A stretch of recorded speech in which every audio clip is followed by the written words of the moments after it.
Page number 6.97 എക്സാമ്പിളാണ് നമ്മളിപ്പോൾ ചെയ്യാൻ പോകുന്നത്. ഓക്കെ അത് ഇപ്പോക് മെത്തേഡിൽ നമ്മൾ ചെയ്യാൻ പോകുന്നത്. അതായത് y in account current with X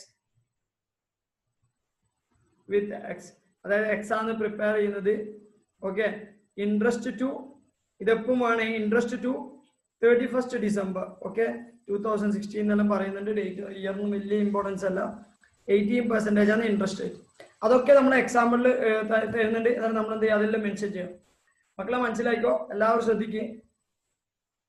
നമ്മളിപ്പോൾ പറയുന്നത് വെച്ചാൽ ഇപ്പോക് മെത്തേഡാണ്. ഇപ്പോക് മെത്തേഡിൽ എക്സാമ്പിളാണ് നമ്മളിപ്പോൾ ചെയ്യുന്നത്. ഇപ്പോക് മെത്തേഡ് എന്ന് പറഞ്ഞിട്ട് ഉദ്ദേശിക്കുന്നത് വെച്ചാൽ നമ്മുടെ പ്രൊഡക്റ്റ് മെത്തേഡിൽ നമ്പർ ഓഫ് ഡേയ്സ് കാൽക്കുലേറ്റ് ചെയ്ത് 2 മെത്തേഡ് ഉണ്ട്. അതായത് ഒന്ന് ഫോർവേഡ് മെത്തേഡ്, രണ്ടാമത്തെ ഇപ്പോക് മെത്തേഡ്. ഇപ്പോക് മെത്തേഡ് എന്ന് പറഞ്ഞാൽ റിവേഴ്സ് കാൽക്കുലേഷൻസ്. അതായത് നമ്മൾ സാധാരണ രീതിയിൽ ഡ്യൂ ഡേറ്റ് മുതൽ അക്കൗണ്ട് കറണ്ട് പ്രിപ്പയർ ചെയ്യുന്ന ഡേറ്റ് വരെയാണ് നമ്പർ ഓഫ് ഡേയ്സ് കാൽക്കുലേറ്റ് ചെയ്തത്. പക്ഷെ അതിന് പകരം നമ്മൾ ട്രാൻസാക്ഷൻ നടന്ന ഡേറ്റ്, അതായത് ഓപ്പണിംഗ് ഡേറ്റ് മുതൽ, ട്രാൻസാക്ഷൻ നടന്നതല്ല, ഓപ്പണിംഗ് ഡേറ്റ് മുതൽ ഡ്യൂ ഡേറ്റ് വരെയാണ് ഡേയ്സ് കാൽക്കുലേറ്റ് ചെയ്യുക. നമ്പർ ഓഫ് ഡേയ്സ് എന്ന് പറയുന്നത് ഓപ്പണിംഗ് ഡേറ്റ് മുതൽ ഡ്യൂ ഡേറ്റ് വരെ. ഓക്കെ നമുക്ക് എന്ത് ചെയ്യാം, ക്വസ്റ്റ്യനിലേക്ക് സ്റ്റാർട്ട് ചെയ്യാം. Balance owing by mister Y തരാനുണ്ടെന്ന് പറയുന്നത് ടു ബാലൻസ് ബ്രോട്ട് ഡൗൺ വരാം. Okay to balance brought down. Okay balance owing by Y എന്ന് പറയുമ്പോൾ ബാലൻസ് ബ്രോട്ട് ഡൗൺ ആണ് 1/7/2016. ഓക്കെ 1/7 ആണ് നമ്മുടെ starting year. To balance brought down എത്ര എമൗണ്ട് 600 rupees. മക്കളെ ഞാൻ നിങ്ങളോട് പറഞ്ഞിട്ട് ഓപ്പണിംഗ് ഡേറ്റിന്റെ ഡ്യൂ ഡേറ്റ് എന്ന് പറഞ്ഞാൽ ഓൾറെഡി കഴിഞ്ഞിട്ടുണ്ടാവും. അതുകൊണ്ട് ഇവിടെ ഡ്യൂ ഡേറ്റ് എന്തല്ല, റെലവെന്റ് അല്ല. ഓക്കെ പിന്നെ ശ്രദ്ധിക്കേണ്ട കാര്യം എന്ന് വെച്ചാൽ opening date due date relevant അല്ല. നമ്മൾ എന്താ പറഞ്ഞത്, ഓപ്പണിംഗ് ഡേറ്റ് മുതൽ ഡ്യൂ ഡേറ്റ് വരെ നമ്മൾ കാൽക്കുലേറ്റ് ചെയ്യാം. ഏത് ഡേറ്റ് വരെ, ഓപ്പണിംഗ് ഡേറ്റ് മുതൽ ഡ്യൂ ഡേറ്റ് വരെ. ഒന്നും കൂടി റിപ്പീറ്റ് ചെയ്യുന്നുണ്ട്, ഓപ്പണിംഗ് ഡേറ്റ് മുതൽ ഡ്യൂ ഡേറ്റ് വരെ. ഓപ്പണിംഗ് ഡേറ്റ് എന്ന് പറഞ്ഞാൽ 1/7 ആണ്. അത് മുതൽ ഡ്യൂ ഡേറ്റ് എന്ന് പറഞ്ഞു കഴിഞ്ഞാൽ ഡ്യൂ ഡേറ്റ് ഇല്ല, അതുകൊണ്ട് തന്നെ നമ്പർ ഓഫ് ഡേയ്സും ഇല്ല, പ്രൊഡക്റ്റും ഇല്ല. അതായത് ഓപ്പണിംഗ് ബാലൻസിന്റെ മേലെ ഏത് ക്വസ്റ്റ്യൻ ആയിക്കോട്ടെ അത് അവിടെ എന്തുണ്ടാവില്ല, പ്രൊഡക്റ്റും ഉണ്ടാവില്ല, നമ്പർ ഓഫ് ഡേയ്സും ഉണ്ടാവില്ല. നെക്സ്റ്റ് ട്രാൻസാക്ഷൻ എന്ന് പറഞ്ഞാൽ 37 ആണ്. Good sold to mister Y എന്ന് പറയുന്നത് 37. Okay 37 to sales. Credit period 1 month എന്ന് പറഞ്ഞു കഴിഞ്ഞാൽ ക്രെഡിറ്റ് പീരീഡ് കടത്തിന് ഡ്യൂ ഡേറ്റ് 1 മാസം കഴിഞ്ഞാൽ, അതായത് 38 ഡ്യൂ ഡേറ്റ്. ഓക്കെ എത്ര amount 300 rupees. Number of days നമ്മൾ കാൽക്കുലേറ്റ് ചെയ്യണം. ശ്രദ്ധിക്കുക എല്ലാവരും, നമ്പർ ഓഫ് ഡേയ്സ് നമ്മൾ കാൽക്കുലേറ്റ് ചെയ്യണം. നമ്പർ ഓഫ് ഡേയ്സ് എന്ന് പറയുന്നത് ശ്രദ്ധിച്ചോ, 1/7 മുതൽ നമ്മൾ കാൽക്കുലേറ്റ് ചെയ്യാൻ തുടങ്ങണം. ഏത് ഡേറ്റ് വരെ, 30/8 വരെ. 1/7 എന്ന് പറഞ്ഞു കഴിഞ്ഞാൽ അതായത് ജൂലൈ മാസം 31 ദിവസം. ഓക്കെ ജൂലൈ മാസം എത്ര, 31 ദിവസം. അതിന്റെ കൂടെ നമ്മൾ എന്ത് ചെയ്യുക, ഓഗസ്റ്റിലും 31 മാസം. ഓക്കെ ഓഗസ്റ്റും 31 മാസം. പക്ഷെ 30 ദിവസം വരെ എടുത്താൽ മതി, അതുകൊണ്ട് 30 days. ഓക്കെ ടോട്ടൽ എത്ര വരുന്നത് 61 days. മക്കളെ മനസ്സിലായിക്കോ. 1st July ആണ് നമ്മുടെ ക്വസ്റ്റ്യൻ സ്റ്റാർട്ട് ചെയ്യുന്നത്. അതുകൊണ്ട് തന്നെ 1st July എന്ന് പറയുമ്പോൾ 1st July to 30th August ആണ് നമ്മൾ എടുക്കേണ്ടത്. ഇപ്പോക് മെത്തേഡിൽ ഓപ്പണിംഗ് ഡേറ്റ് മുതൽ ഡ്യൂ ഡേറ്റ് വരെ എടുക്കേണ്ടത്. ട്രാൻസാക്ഷൻ ഡേറ്റിലെ ഓപ്പണിംഗ് ഡേറ്റ് മുതൽ ഡ്യൂ ഡേറ്റ് വരെ. ഓക്കെ അവിടെ എടുക്കുമ്പോൾ നമ്മൾ എന്താ ചെയ്യുക, ജൂലൈ 31 ദിവസം, ജൂണിൽ ഓഗസ്റ്റിൽ 30 ദിവസം, ടോട്ടൽ 61 ദിവസം. ഓക്കെ പ്രൊഡക്റ്റ് എന്ന് പറയുന്നത് 61 into 300 that is equal to 18,300. Okay 18,300 മക്കളെ 18,300. നെക്സ്റ്റ് ട്രാൻസാക്ഷൻ എന്ന് പറയുന്നത് 1/8 ആണ്. ഓക്കെ ഏത് date 1/8, if I am right 1/8 ആണ്. ഓക്കെ 1/8 ആണ് നെക്സ്റ്റ് ട്രാൻസാക്ഷൻ. 1/8 ട്രാൻസാക്ഷൻ എന്താ transaction, goods purchased from mister വൈനെ പർച്ചേസ് ചെയ്യുമ്പോൾ journal entry purchase account up to Y, അത് നമ്മൾ എന്ത് ചെയ്യുക, ബൈ പർച്ചേസ് എന്ന് പറഞ്ഞിട്ട് ട്രീറ്റ് ചെയ്യുക.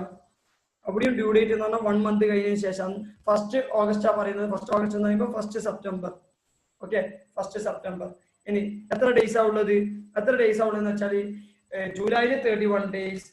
ഓക്കെ ഓഗസ്റ്റിൽ 31 days, 62 days ആയി. ഓക്കെ പിന്നെ അതിന് പുറമെ നമുക്ക് എത്ര ദിവസം ഉണ്ട്, അതിന് പുറമെ 31, 62, പിന്നെ സെപ്റ്റംബർ 1 അതും ആഡ് ചെയ്യാം, 63 ദിവസം. ഓക്കെ മക്കളെ ഓപ്പണിംഗ് ഡേറ്റും ഇൻക്ലൂഡ് ചെയ്യണം, ഡ്യൂ ഡേറ്റും ഇൻക്ലൂഡ് ചെയ്യണം. അത് മാൻഡേറ്ററി ആണ് ഇവിടെ. ഓപ്പണിംഗ് ഡേറ്റും ഇൻക്ലൂഡ് ചെയ്യണം, ഇവിടെ എന്ത് ചെയ്യണം, അതേപോലെ നമ്മൾ ട്രാൻസാക്ഷൻ ഡ്യൂ ഡേറ്റും ആഡ് ചെയ്യണം. രണ്ടും ആഡ് ചെയ്തേ പറ്റൂ. പറയുന്ന മനസ്സിലാകുന്നുണ്ടോ മക്കളെ? ഇതൊരു അതായത് 19 നമ്മൾ എന്ത് ചെയ്യുന്നുണ്ട്, ഒരു ബില്ല് ഇഷ്യൂ ചെയ്യുന്നുണ്ട്. ബില്ല് ഇഷ്യൂ ചെയ്ത് മറ്റേ ആൾ ആക്സെപ്റ്റ് ചെയ്യുന്നുണ്ട്. ഓട്ടോമാറ്റിക് അതൊരു ബിൽസ് റിസീവബിൾ ആണ്, ക്രെഡിറ്റ് സൈഡിൽ പോസ്റ്റ് ചെയ്യുക. അവിടെ ശ്രദ്ധിക്കേണ്ട കാര്യം, നമ്മൾ 3 months മാത്രം എടുത്തിട്ട് കാര്യം, അതിന്റെ കൂടെ ഡേയ്സ് ഓഫ് ഡേയ്സും കൂടി ആഡ് ചെയ്യണം. ഡ്യൂ ഡേറ്റ് നിങ്ങൾക്ക് മനസ്സിലാവും എത്രയാണ് എമൗണ്ട് കിട്ടുന്നത്. Number of days 157. എങ്ങനെ കാൽക്കുലേറ്റ് ചെയ്യുന്നത്? July 31, August 31, September 30, October 31, November 30, ഡിസംബറിന് 4 ദിവസം. ഓക്കെ, നിങ്ങൾക്ക് എന്ത് കിട്ടും? 157 കിട്ടും, 68,200. പിന്നെ അതൊക്കെ കഴിഞ്ഞ് കഴിഞ്ഞാൽ നിങ്ങൾക്ക് ഇപ്പൊ എല്ലാ ട്രാൻസാക്ഷൻസും കഴിഞ്ഞ് ശരിക്കും പറഞ്ഞാൽ നിങ്ങൾ എന്ത് ചെയ്യണമെന്ന് വെച്ചാൽ എമൗണ്ട് കോളം ബാലൻസ് ചെയ്യാം. എമൗണ്ട് കോളം ബാലൻസ് ചെയ്യുമ്പോൾ എമൗണ്ട് കോളം മക്കളെ മനസ്സിലാക്കി, ഇതൊരു സ്പെസിഫിക് ഒരു ക്വസ്റ്റ്യൻ ആണ്. എമൗണ്ട് കോളം ബാലൻസ് ചെയ്യാം. 900 ആണ് ഡെബിറ്റ് സൈഡിലുള്ളത്. ബാലൻസ് ചെയ്യേണ്ട, മനസ്സിൽ ചെയ്താൽ മതി. 900 ആണ് ഡെബിറ്റ് സൈഡിലുള്ളത്. ക്രെഡിറ്റ് സൈഡിൽ എത്ര ആകുള്ളത്? 700 ആണ്. 200 rupees ആണ് ബാലൻസ് വരുന്നത്. നിങ്ങൾ എന്താ ചെയ്യേണ്ടതെന്ന് വെച്ചാൽ 3112 ബൈ ബാലൻസ് എന്ന് പറഞ്ഞിട്ട് ഈ 200 ബാലൻസ് ഇല്ലേ? ഓക്കെ, 900 ഡെബിറ്റ് സൈഡിലുണ്ട്, ക്രെഡിറ്റ് സൈഡിൽ 700 ഉണ്ട്. ഇത് ഈ ഇപ്പോക് മെത്തേഡിൽ മാത്രം വരുന്ന ഒരു കാര്യമാണ്. ബൈ ബാലൻസ് എന്ന് പറഞ്ഞിട്ട് 200 ഇൻറ്റു, അതായത് നമ്മുടെ ഈ 200 ബാലൻസ് ഉള്ള 200 ഓപ്പണിംഗ് ഡേറ്റ് മുതൽ ഇന്ന് വരെ അത് ഔട്ട്സ്റ്റാൻഡിംഗ് ആണ്. അതുകൊണ്ട് നമ്മൾ എന്ത് ചെയ്യണം? ഫുൾ ഡേയ്സ് കൺസിഡർ ചെയ്യണം. അതായത് July 31, August 31, September 30, October 31, November 30, December 31. That is equal to 184 days ആ വരുന്നത്. എത്ര? 184 ഡേയ്സ്. ഓക്കെ, 184. അത് 184 ഒന്നും കാണിക്കണ്ട. 184 ഡേയ്സ് വേണമെങ്കിൽ കാണിച്ചു. 184 ഡേയ്സ്, നോ ഇഷ്യൂ. 200 ഇൻറ്റു 184 ചെയ്യുക. ദാറ്റ് ഈസ് ഈക്വൽ ടു 36,800 കിട്ടും. എത്ര കിട്ടാ? 36,800. ഓക്കെ, എമൗണ്ട് കോളത്തിൽ നിങ്ങൾ എമൗണ്ട് ഒന്നും കാണിക്കണ്ട. ഓക്കെ, വെയിറ്റ് ചെയ്യും. എന്തുകൊണ്ടാന്ന് വെച്ചാൽ ഇൻട്രസ്റ്റ് എല്ലാം വരും. ഇൻട്രസ്റ്റ് ചെയ്തതിന് ശേഷം മാത്രം നമ്മൾ എന്ത് ചെയ്യും? നമ്മൾ ബാലൻസ് കണ്ടുപിടിക്കും. ഓക്കെ, 36,800. അത് ചെയ്തതിന് ശേഷം നിങ്ങൾ എന്ത് ചെയ്യുക? സാധാ പിന്നെ നമ്മൾ പഠിച്ച പോലെ ബാലൻസ് ചെയ്യുക. എങ്ങനെ ബാലൻസ് ചെയ്യേണ്ടത്? പ്രൊഡക്റ്റിന്റെ കോളം ഫസ്റ്റ് ബാലൻസ് ചെയ്യണം. ഓക്കെ, പ്രൊഡക്റ്റിന്റെ കോളം ബാലൻസ് ചെയ്യണം. പ്രൊഡക്റ്റിന്റെ കോളം ബാലൻസ് ചെയ്യുമ്പോൾ നിങ്ങൾക്ക് ഡെബിറ്റ് സൈഡ് ക്രെഡിറ്റ് സൈഡ് കൂടുതൽ 12,600 plus 6,300 plus 62,800 plus 36,800. That is equal to 1,18,500. Okay, if I am right, 1,18,500. ആ 1,18,500 നമ്മൾ എന്ത് ചെയ്താൽ മതി? 18,300 മൈനസ് ചെയ്ത് കഴിഞ്ഞാൽ നമുക്ക് കിട്ടും 1,002,00. This is balancing figure, that is called 3112 by to balance of product. സാധാരണ നമ്മൾ ചെയ്യുന്ന ബാലൻസ് ഓഫ് പ്രോഡക്റ്റ് ആണ് ഇത്. To balance of product. Okay, to balance of product എന്ന് പറഞ്ഞാൽ നമ്മൾ എന്ത് ചെയ്യുക? 1,02,00 കാണിക്കുക. അതിനുശേഷം ഇൻട്രസ്റ്റ് കണ്ടുപിടിക്കുക. ഇൻട്രസ്റ്റ് ബാലൻസ് ഓഫ് പ്രൊഡക്റ്റിന്റെ മേലെ കാണിക്കരുത്. 1,002,00 into 18% into 1/365. That is equal to into 18% divided by 365. That is equal to 49.41. 49.41. സാധാരണ രീതിയിൽ നമുക്ക് ഏത് സൈഡാണോ, ഓക്കെ, നമുക്ക് സാധാരണ രീതി ഏത് സൈഡാണോ നമ്മൾ എന്ത് കിട്ടുന്നത്? ഇൻട്രസ്റ്റ് ബാലൻസ് ഓഫ് പ്രൊഡക്റ്റ് കിട്ടുന്നത് അതിന് ഓപ്പോസിറ്റ് സൈഡാണ് ഇൻട്രസ്റ്റ് കാണിക്കൽ. അത് കോൺസെപ്റ്റ്. ഇത് ഇപ്പോക് മെത്തേഡ് ആയതുകൊണ്ട് റിവേഴ്സ് ആയതുകൊണ്ട് സെയിം സൈഡിലാണ് നമ്മൾ ഇൻട്രസ്റ്റ് കാണിക്കേണ്ടത്. ഓക്കെ, കാരണം നമ്മൾ ഇൻട്രസ്റ്റിന്റെ പോർഷൻ അല്ല കണ്ടുപിടിച്ചത്, അതിന്റെ അപ്പുറത്തെ സൈഡാണ് കണ്ടുപിടിച്ചത്. നമ്മൾ കഴിഞ്ഞ ക്ലാസ്സിൽ പറഞ്ഞിട്ടുണ്ട്. അതുകൊണ്ട് തന്നെ ഇപ്പോക് മെത്തേഡ് ആയതുകൊണ്ട് മനസ്സിലായിക്കോ. സാധാരണ ഫോർവേഡ് മെത്തേഡിൽ ബാലൻസ് ഓഫ് പ്രോഡക്റ്റോ ബാലൻസ് ഓഫ് ഇൻട്രസ്റ്റോ whatever may be, balance of ഇൻട്രസ്റ്റോ ബാലൻസ് ഓഫ് പ്രോഡക്റ്റോ വാട്ട് എവർ മേ ബി, നിങ്ങൾ എന്താ ചെയ്യുന്നത് വെച്ചാൽ നിങ്ങൾ എന്ത് ചെയ്യും? ഏത് സൈഡാണോ ബാലൻസ് കിട്ടുന്നത് അതിന്റെ ഓപ്പോസിറ്റ് സൈഡാണ് ഇൻട്രസ്റ്റ് പോസ്റ്റ് ചെയ്ത്. അത് ജേർണൽ എൻട്രി ആണ്. ക്രെഡിറ്റ് സൈഡ് കൂടുതലാണെങ്കിൽ എന്താ അതിന്റെ അർത്ഥം? ക്രെഡിറ്റ് സൈഡ് കൂടുതലാണെങ്കിൽ അതിന്റെ അർത്ഥം എന്ന് വെച്ചാൽ നമ്മൾ അവർക്ക് കൊടുക്കാനുണ്ട്. ഓക്കെ, ജേർണൽ എൻട്രി എന്ന് പറയുന്നത് interest account up to credit side കൂടുതലാണെങ്കിൽ ഇൻട്രസ്റ്റ് എന്ത് ചെയ്യണം? ഡിസ്ട്രിബ്യൂട്ട് ചെയ്യും. ജേർണൽ എൻട്രി എന്താണ്? Interest account up to that person. Debit side കൂടുതലാണെങ്കിൽ ഇൻട്രസ്റ്റിന് ഡെബിറ്റ് ബാലൻസ് ആണ്, അത് ക്ലോസ് ചെയ്യണമെങ്കിൽ നമ്മൾ എന്ത് ചെയ്യണം? That person account up to interest. ഇതാണ് ജേർണൽ എൻട്രി. പക്ഷെ ഇപ്പോക് മെത്തേഡിൽ ഇങ്ങനെ കൺസെപ്റ്റ് ഒന്നുമില്ല. നമ്മൾ ഓൾറെഡി റിവേഴ്സ് വർക്കിംഗ് ചെയ്യുന്നത് കൊണ്ട് നമ്മൾ എന്ത് ചെയ്യുക? എവിടെയാണോ ബാലൻസ് ഓഫ് പ്രോഡക്റ്റ് കിട്ടുന്നത് അവിടെ ഇൻട്രസ്റ്റിന്റെ ജേർണൽ എൻട്രി ക്ലോസ് ചെയ്യാം. ടു ഇൻട്രസ്റ്റ് എത്ര എമൗണ്ട്? ദാറ്റ് ഈസ് 49.41 ആണ് കിട്ടുന്നത്. നമുക്ക് വേണമെങ്കിൽ റൗണ്ട് ഓഫ് ചെയ്യാം, വേണ്ടെങ്കിൽ റൗണ്ട് ഓഫ് ചെയ്യേണ്ട. 49. ഞാൻ തൽക്കാലം റൗണ്ട് ഓഫ് ചെയ്യുന്നുണ്ട്. 49.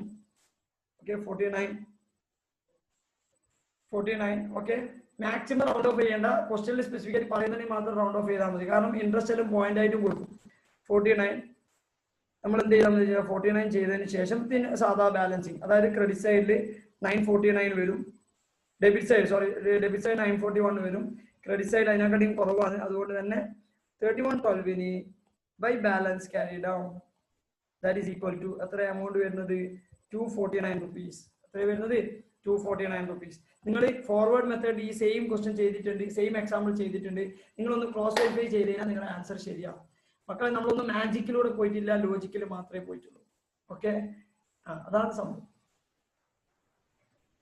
എവിടുന്ന് 200 കിട്ടുന്നത്, എവിടുന്ന് 184 കിട്ടുന്നത്, എവിടുന്ന് 49 കിട്ടുന്നത്, അങ്ങനെ എല്ലാത്തിന്റെയും കാര്യങ്ങൾ നമ്മൾ ലോജിക്ക് പറഞ്ഞിട്ടുണ്ട്. മാക്സിമം പറ്റുന്ന പോലെ പറയുന്ന മനസ്സിലാവുന്നുണ്ടോ? അറിയില്ലെങ്കിൽ പഠിച്ചിട്ട് പറഞ്ഞു. That is our policy. Okay ആണ് എല്ലാവരും? ഓക്കെ, ഒന്നുകൂടി റെക്കോർഡ് ചെയ്തിട്ട് നമുക്ക് മൂവ് ചെയ്യാം. ശ്രദ്ധിക്കേ, അക്കൗണ്ട് കറന്റ് റിവിഷൻ ആണ് നമ്മൾ ഉദ്ദേശിക്കുന്നത്. അക്കൗണ്ട് കറന്റ് പ്രിപ്പയർ ചെയ്യുന്നത് വെച്ചാൽ it is account current it is a running statement. അതായത് just like a debtors account but it is a statement. Okay, it is just like a debtors account or creditors account. ഇത് എന്ന് വെച്ചാൽ ഒരാൾ prepare ചെയ്യും, ഒരാൾ അത് മറ്റുള്ളവർക്ക് അയച്ചു കൊടുക്കും. ഓക്കെ, പ്രിപ്പയർ ചെയ്യുന്ന ആളെ നമ്മൾ പറയാ സെൻഡർ, റിസീവ് ചെയ്യുന്ന ആളെ നമ്മൾ എന്താ പറയുക റിസീവർ. ഓക്കെ, അതുകൊണ്ട് തന്നെ ആ ഒരു അക്കൗണ്ട് കറന്റ് എന്ന് പറയുന്ന സ്റ്റേറ്റ്മെന്റിന്റെ ഹെഡിങ് എന്ന് പറഞ്ഞാൽ receiver in account current with sender എന്നാണ്. അതിന്റെ കൂടെ തന്നെ നമ്മൾ ബ്രാക്കറ്റിൽ മെൻഷൻ ചെയ്യണം ഇൻട്രസ്റ്റ് ഷുഡ് ബി കാൽക്കുലേറ്റ്, അല്ലെങ്കിൽ interest up to particular date എന്ന് പറഞ്ഞാൽ അക്കൗണ്ട് കറന്റ് പ്രിപ്പയർ ചെയ്യുന്ന date. Account current is prepared for a particular period. Okay, അത് കഴിഞ്ഞ് കഴിഞ്ഞാൽ നമ്മൾ മനസ്സിലാക്കേണ്ട കാര്യം എന്ന് വെച്ചാൽ ഏതെല്ലാം കേസിലാണ് അക്കൗണ്ട് കറന്റ് വരാം. അക്കൗണ്ട് കറന്റ് വരുന്നത് 3 കേസിലാണ്. ജനറലി 3 കേസ് നമുക്ക് പറയാം. ഒന്ന് ജോയിന്റ് വെഞ്ചർ, കൺസൈൻമെന്റ്, പിന്നെ debtor, creditor and banking transactions. Generally ഈ 4 കേസിലാണ് വരാം. പക്ഷെ ഇവിടെ എല്ലാം ഇൻട്രസ്റ്റ് ഇമ്പോർട്ടന്റ് ആണ്. ബാങ്കിൽ ഇൻട്രസ്റ്റ് എപ്പോഴും ഉണ്ട്. ജോയിന്റ് വെഞ്ചറിന്റെ കേസിൽ അല്ലെങ്കിൽ കൺസൈൻമെന്റ് കേസിൽ അവിടെ ഒരു ഇൻട്രസ്റ്റ് കോമ്പണന്റ് ഉണ്ട്. അതായത് കൺസൈനി നമ്മൾ ഗുഡ്സ് സെൻഡ് ചെയ്യുമ്പോൾ അവിടെ ഒരു ഇൻട്രസ്റ്റ് കോമ്പണന്റ് വരുന്നുണ്ടെങ്കിൽ മാത്രമേ നമുക്ക് എന്ത് വരും, അതായത് അക്കൗണ്ട് കറന്റ് പ്രിപ്പയർ ചെയ്യണം. ജനറലി ഇതെന്താന്ന് വെച്ചാൽ ഇൻട്രസ്റ്റ് എപ്പോഴും നമ്മൾ ആപ്ലിക്കബിൾ ആവാം ഡ്യൂ ഡേറ്റ് മുതൽ സെറ്റിൽമെന്റ് ഡേറ്റ് വരെയാണ്. പക്ഷെ ട്രാൻസാക്ഷൻസ് n നമ്പർ ഓഫ് ആവുമ്പോൾ അല്ലെങ്കിൽ കൂടുതൽ ട്രാൻസാക്ഷൻസ് ഉണ്ടാവുമ്പോൾ നമുക്ക് ഈ ഇൻട്രസ്റ്റ് കാൽക്കുലേഷൻസ് കോംപ്ലിക്കേറ്റഡ് ആവും. അത് സിംപ്ലിസിറ്റിക്ക് വേണ്ടിയിട്ടാണ് നമ്മൾ അക്കൗണ്ട് കറന്റ് പ്രിപ്പയർ ചെയ്യുന്നത്. അക്കൗണ്ട് കറന്റ് പ്രിപ്പയർ ചെയ്യുന്നത് വെച്ചാൽ ഒരു ഡെപ്റ്റേഴ്സ് അക്കൗണ്ട് ക്രെഡിറ്റേഴ്സ് അക്കൗണ്ടോ പോലെയാണ്. അതിന്റെ കൂടെ വരുന്നതെന്ന് വെച്ചാൽ 3 കോളംസ് എക്സ്ട്രാ വരുന്നത്. ഒന്ന് ഡ്യൂ ഡേറ്റ്, ഒന്ന് നമ്പർ ഓഫ് ഡേയ്സ്, ഒന്ന് product or interest column. Okay, product or interest column. 3 മെത്തേഡിൽ നമുക്ക് എന്ത് ചെയ്യാം, അക്കൗണ്ട് കറന്റ് പ്രിപ്പയർ ചെയ്യാം. ഒന്ന് ഇൻട്രസ്റ്റ് മെത്തേഡ്, അല്ലെങ്കിൽ ഇൻഡിവിജ്വൽ മെത്തേഡ്, അല്ലെങ്കിൽ പ്രൊഡക്റ്റ് മെത്തേഡ്, അല്ലെങ്കിൽ by means of product method, that is by means of balance of product method, that is applicable to banking companies or banks. Okay, അതായത് first method individual method ആണെങ്കിൽ നിങ്ങൾ എന്താ ചെയ്യേണ്ടതെന്ന് വെച്ചാൽ ഓരോ transaction അത് ഏത് ട്രാൻസാക്ഷൻ ആയിക്കോട്ടെ, പെർച്ചേസ് ആയിക്കോട്ടെ, ക്യാഷ് റിസീവർ ആയിക്കോട്ടെ, ക്യാഷ് പെയ്ഡ് ആയിക്കോട്ടെ, സെയിൽ ആയിക്കോട്ടെ, വാട്ട് എവർ ട്രാൻസാക്ഷൻ ബിറ്റ്വീൻ ഈ ഡെപ്റ്റർ ആൻഡ് ക്രെഡിറ്റർ. ഒരാൾ ഡെപ്റ്റർ ആണെങ്കിൽ മറ്റാൾ എന്തായാലും ക്രെഡിറ്റർ ആണ്. എല്ലാ ട്രാൻസാക്ഷനും നിങ്ങൾ എന്ത് ചെയ്യണം, ഇൻട്രസ്റ്റ് കാൽക്കുലേറ്റ് ചെയ്യണം. ഇൻട്രസ്റ്റ് ആപ്ലിക്കബിൾ ആണോ ചോദിച്ചാൽ അല്ല, പക്ഷെ നമ്മൾ അത് എന്ത് ചെയ്യുന്നത്, ഇൻഡയറക്ട്ലി ഓഫ്സെറ്റ് ചെയ്യുന്നത്. അതുകൊണ്ട് തന്നെ നിങ്ങൾ എന്ത് ചെയ്യുക, ഇൻട്രസ്റ്റ് കാൽക്കുലേറ്റ് ചെയ്യുക. ഓക്കെ, ഇൻട്രസ്റ്റ് കാൽക്കുലേറ്റ് ചെയ്യേണ്ട ഡേറ്റ് എന്ന് പറഞ്ഞാൽ ഡ്യൂ ഡേറ്റ് മുതൽ അക്കൗണ്ട് കറന്റ് പ്രിപ്പയർ ചെയ്യുന്ന ഡേറ്റ് വരെ. ഏതൊരു ട്രാൻസാക്ഷൻ ആയിക്കോട്ടെ ഡ്യൂ ഡേറ്റ് മുതൽ അക്കൗണ്ട് കറന്റ് പ്രിപ്പയർ ചെയ്യുന്ന ഡേറ്റ് വരെ. അത് ചെയ്ത് കഴിഞ്ഞാൽ ശ്രദ്ധിക്കേണ്ട ഒരു കാര്യം അതായത് ഡ്യൂ ഡേറ്റ് ഇല്ലാത്ത ക്വസ്റ്റൻ ആണെങ്കിൽ ചില കേസിന് ഡ്യൂ ഡേറ്റ് ഉണ്ടാവില്ല. Automatically assume transaction date as due date. പിന്നെ വേറൊരു കാര്യം എന്ന് വെച്ചാൽ നമ്മൾ ഈ നമ്പർ ഓഫ് ഡേയ്സ് കാൽക്കുലേറ്റ് ചെയ്യുമ്പോൾ നിങ്ങൾ ഓപ്പണിംഗ് ഡേറ്റ് എടുക്കണ്ട. അതായത് ഓപ്പണിംഗ് ഡേറ്റ് അല്ല, ഡ്യൂ ഡേറ്റ് എടുക്കണ്ട, ക്ലോസിംഗ് ഡേറ്റ് എടുക്കണം. അതായത് നമ്പർ ഓഫ് ഡേയ്സ് കാൽക്കുലേറ്റ് ചെയ്യുമ്പോൾ ഡ്യൂ ഡേറ്റ് എന്ന് പറയുന്ന ഡേറ്റ് കാൽക്കുലേറ്റ് ചെയ്യേണ്ട. അന്ന് നമുക്ക് ഇൻട്രസ്റ്റ് ആപ്ലിക്കബിൾ ആവില്ല. പിറ്റേ ദിവസം മുതലാണ് ഇൻട്രസ്റ്റ് ആപ്ലിക്കബിൾ ആവാം. ഈ ചാപ്റ്ററിൽ മൊത്തമായിട്ടും ഇത് തന്നെയാണ് റൂൾ, മാറ്റൊന്നുമില്ല. ഡ്യൂ ഡേറ്റ് കൺസിഡർ ചെയ്യേണ്ട, ലാസ്റ്റ് ഡേറ്റ് കൺസിഡർ ചെയ്യണം. ഓക്കെ, എന്നിട്ട് പിന്നെ പറയുന്നത് വെച്ചാൽ ഓപ്പണിംഗ് ബാലൻസ് ഉള്ള ക്വസ്റ്റൻ ആണെങ്കിൽ ഓപ്പണിംഗ് ഡേറ്റും എടുക്കണം, ക്ലോസിംഗ് ഡേറ്റും എടുക്കണം. അതിന്റെ ലോജിക്ക് ഓൾറെഡി നമ്മൾ പറഞ്ഞതാണ്. എന്താണ് ഓപ്പണിംഗ് ബാലൻസിന്റെ ഡ്യൂ ഡേറ്റ് ഓൾറെഡി കഴിഞ്ഞിട്ടുണ്ടാവും. ആ കഴിഞ്ഞ ടൈം നമ്മൾ എന്ത് ഉണ്ടാവും, കൺസിഡർ ചെയ്തിട്ടുണ്ടാവില്ല. 2 പ്രാവശ്യം കൺസിഡർ ചെയ്യാണ്ട് നിൽക്കരുത്, അതുകൊണ്ട് തെറ്റാണ്. അതുകൊണ്ട് ഓപ്പണിംഗ് ഡേറ്റ് കൊടുക്കണം, ക്ലോസിംഗ് ഡേറ്റ് കൊടുക്കണം. പിന്നെ പറയുന്നത് ക്ലോസിംഗ് ഡേറ്റ് എന്ന് ഉദ്ദേശിക്കുന്നത് അക്കൗണ്ട് കറന്റ് പ്രിപ്പറേഷൻ ഡേറ്റ് ആണ്. ഓക്കെ മക്കളെ, ഇനി ഇൻഡിവിജ്വൽ മെത്തേഡിൽ എന്ന് പറഞ്ഞാൽ ഇൻഡിവിജ്വൽ മെത്തേഡ് കുറച്ച് കോംപ്ലിക്കേറ്റഡ് ആണ്.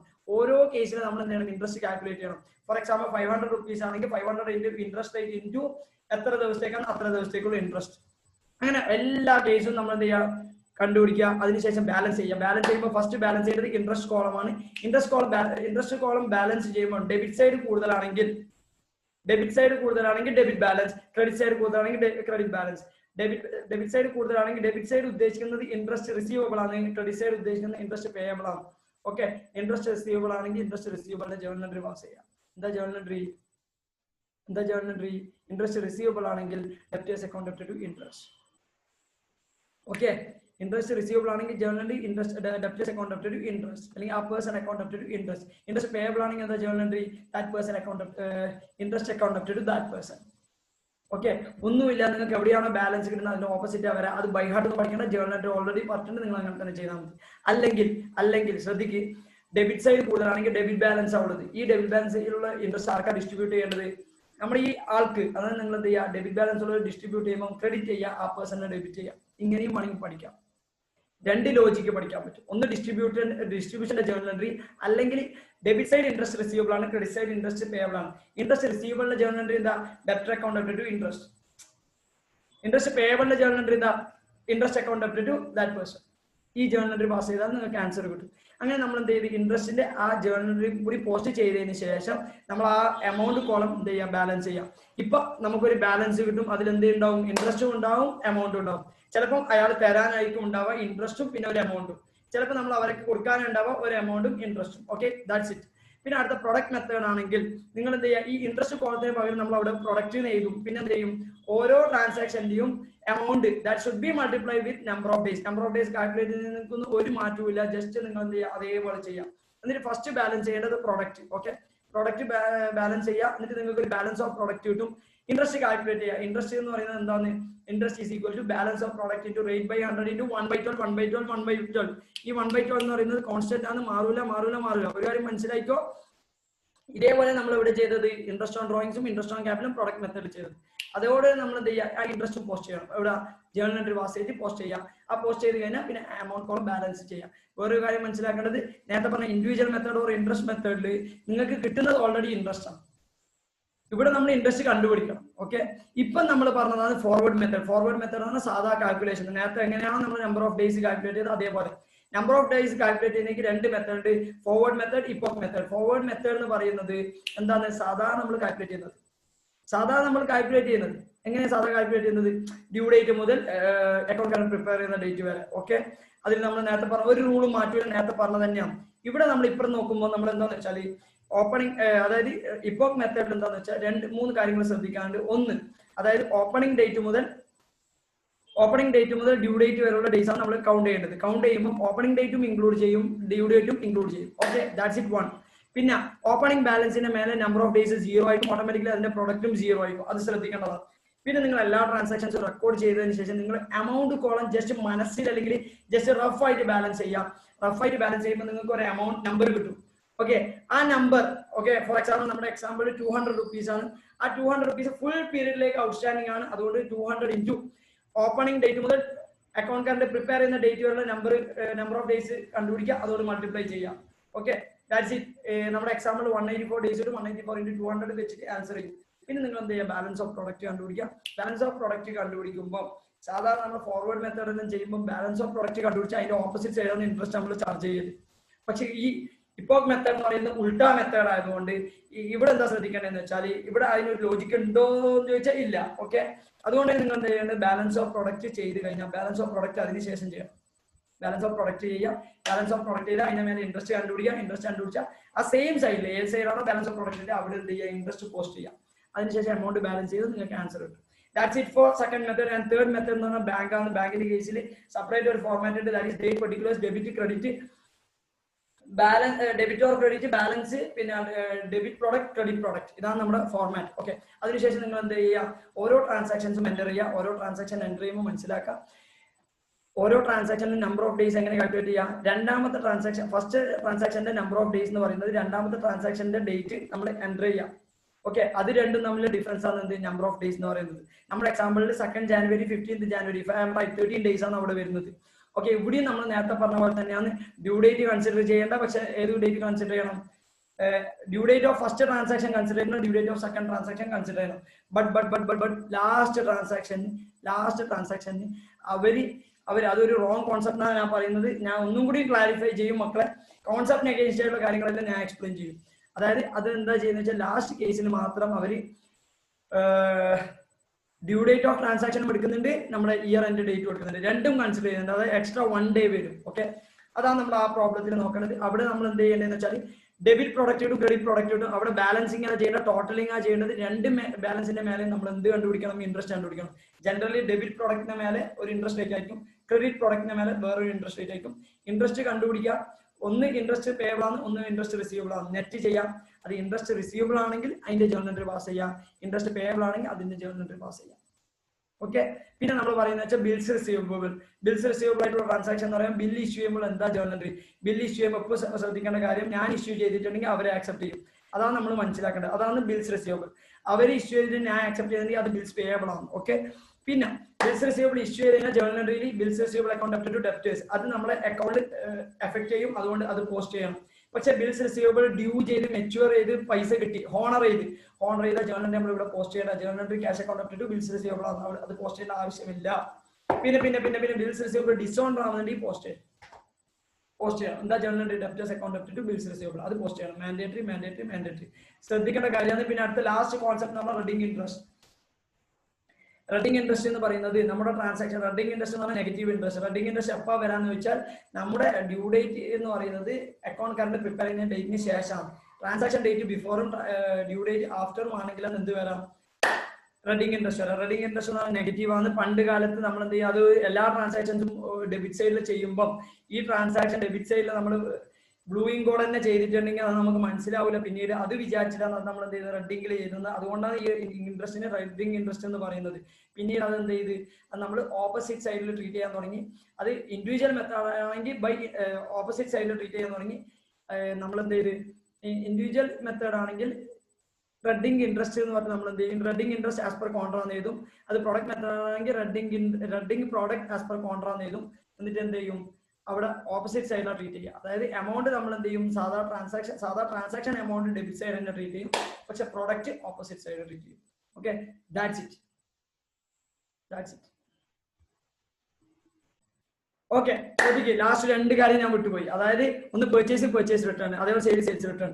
അതായത് റിലേറ്റഡ് ട്രാൻസാക്ഷൻസ് ഉണ്ടെങ്കിൽ ഓക്കെ, റിലേറ്റഡ് ട്രാൻസാക്ഷൻസ് ഉണ്ടെങ്കിൽ ഡ്യൂ ഡേറ്റ് സ്പെസിഫിക് ആയിട്ട് തരുന്നുണ്ടെങ്കിൽ, അതായത് പർച്ചേസ് റിട്ടേണിന്റെ ഡ്യൂ ഡേറ്റ് എന്ന് പറയുന്നത് പർച്ചേസിന്റെതാണ്, സെയിൽസ് റിട്ടേണിന്റെ ഡ്യൂ ഡേറ്റ് എന്ന് പറഞ്ഞാൽ സെയിൽസിന്റെതാണ്. സ്പെസിഫിക് ആയിട്ട് ഡ്യൂ ഡേറ്റ് തരുന്നുണ്ടെങ്കിൽ, സ്പെസിഫിക് ആയിട്ട് ഡ്യൂ ഡേറ്റ് തരാത്ത ക്വസ്റ്റൻ ആണെങ്കിൽ പർച്ചേസിന്റെ ട്രാൻസാക്ഷൻ ഡേറ്റ് ആണ് ഡ്യൂ ഡേറ്റ് ആയിട്ട് ഉണ്ടാവുക. അതേപോലെ പർച്ചേസ് റിട്ടേണിന്റെ ഡ്യൂ ഡേറ്റും എന്താ ഉണ്ടാവുക? പർച്ചേസ് റിട്ടേണിന്റെ ട്രാൻസാക്ഷൻ ഡേറ്റ്. ഓക്കെ, ഇത് ഒരു ഇമ്പോർട്ടന്റ് നോട്ടാണ്. നമ്മൾ രണ്ട് ക്വസ്റ്റ്യനും ഇങ്ങനത്തെ രണ്ട് ക്വസ്റ്റ്യൻസും ഉണ്ട്, നമ്മൾ രണ്ടും ചെയ്യാനുണ്ട്. പിന്നെ വേറെ എന്ന് വെച്ചാൽ ബിൽസ് റിസീവബിളിന്റെ കാര്യം ഒന്നും കൂടി പറയാം. ഞാൻ ബില്ല് ഇഷ്യൂ ചെയ്യുന്നുണ്ടെങ്കിൽ, ഞാൻ എന്ത് ചെയ്യും? അവർക്ക് അയക്കും, ഞാൻ ഡ്രാഫ്റ്റ് അയക്കും, അയാളെ ആക്സെപ്റ്റ് ചെയ്യും. ഓട്ടോമാറ്റിക്കലി അതിനെ നമ്മൾ ബിൽസ് റിസീവബിൾ എന്ന് പറയാം. അയാൾ എനിക്ക് അയച്ച് ഞാൻ ആ ബിൽസ് ആക്സെപ്റ്റ് ചെയ്തിട്ടുണ്ടെങ്കിൽ അത് ബിൽസ് പേയബിൾ ആണ്. എന്തുകൊണ്ടാ? അയാൾ എനിക്ക് ബില്ല് അയക്കണമെങ്കിൽ അയാൾക്ക് ഞാൻ പൈസ കൊടുക്കാനുണ്ടാവും. അത് ഞാൻ അയാളോട് പ്രോമിസ് ചെയ്യാൻ ഒരു ചെക്ക് കൊടുത്തിട്ട്, അതായത് 3 മാസം കഴിഞ്ഞ് എനിക്ക് ഈ പൈസ കിട്ടും. ഇത്രയേ ഉള്ളൂ ബിൽസ് റിസീവബിൾ. പിന്നെ ബിൽസ് റിസീവബിളിന്റെ കേസിൽ ട്രീറ്റ്മെന്റ് ജേർണൽ എൻട്രി എന്ന് പറയുന്നത് bills receivable account up to debtors. ഇത് എന്ത് എഫക്ട് ചെയ്യും? അക്കൗണ്ട് കാർഡിൽ എഫക്ട് ചെയ്യും, അല്ലെങ്കിൽ നമ്മുടെ ലെഡ്ജർ അക്കൗണ്ടിൽ എഫക്ട് ചെയ്യും. അതുകൊണ്ട് നമ്മൾ അത് പോസ്റ്റ് ചെയ്യണം. ബിൽസ് പേയബിൾ ആണെങ്കിലും അതേപോലെ തന്നെയാണ്. Creditors account up to bills payable, അതും എഫക്ട് ചെയ്യും, അതും നമ്മൾ എന്ത് ചെയ്യണം? പോസ്റ്റ് ചെയ്യണം. ബട്ട് ഹോണറിങ് എന്ന് പറഞ്ഞാൽ ആ ബില്ല് ഇത് കൊണ്ടുപോയി എൻകാഷ് ചെയ്തു, ബില്ല് കൊണ്ടുപോയി ബില്ലെടുത്ത് ബാങ്കിൽ പോയി, SBI ബാങ്ക് എവിടുന്നാലും വാട്ടവർ, ഓക്കെ, അവർ പൈസ തന്നിട്ടുണ്ടെങ്കിൽ അതിന്റെ journal cash account up to bills receivable ആണ്. It will not affect our account current. Okay, honour of bill will not affect our account current. Bills payable ആയിക്കോട്ടെ, ബിൽസ് റിസീവബിൾ ആയിക്കോട്ടെ. Last and least dishonour എന്ന് പറയുമ്പോൾ നമ്മുടെ bill ഇല്ലാണ്ടാവുകയും, അതായത് ബില്ലിൽ പൈസ ഇല്ല, ചെക്കിൽ പൈസ ഇല്ല, അതുകൊണ്ട് നമ്മൾ ബില്ല് ഡിസോണർ ആവാം. അതായത് വണ്ടി ചെക്ക് എന്നെല്ലാം പറയുന്നത്. ഓക്കെ, പിന്നെ അത് ഡിസോണർ ആകുമ്പോൾ automatic journal debtors account up to bills receivable ആണ്. It will also affect our account current. മനസ്സിലാക്കുക, honouring will not affect our account current, dishonour will affect our account current. Okay, അതുകൊണ്ട് അത് ശ്രദ്ധിച്ച് ചെയ്യാം. നമ്മളെ കൺഫ്യൂസ് ചെയ്യാൻ വേണ്ടി പല കാര്യങ്ങളും ചെയ്യും. Illustration 5, if I am right, illustration 5 or 6. Okay, എനിക്ക് ഓർമ്മയില്ല. ആ ഇല്ലസ്ട്രേഷനിൽ സ്പെസിഫിക് ആയിട്ട് ഒരു കാര്യം പറയുന്നുണ്ട് ആ ക്വസ്റ്റ്യനിൽ. അതെല്ലാം വായിക്കുമ്പോൾ നമുക്ക് ആ കൺസെപ്റ്റ് മനസ്സിൽ വരണം. അല്ലാണ്ട് ഇത് ഇങ്ങനെ അതങ്ങനെ അങ്ങനത്തെ ഒരു കൺസെപ്റ്റ് നമുക്കില്ല. നമ്മളിപ്പം പറഞ്ഞ് ഇത്രയേ ഉള്ളൂ അക്കൗണ്ട് കറന്റ് എന്നെല്ലാം പറയുന്നത്.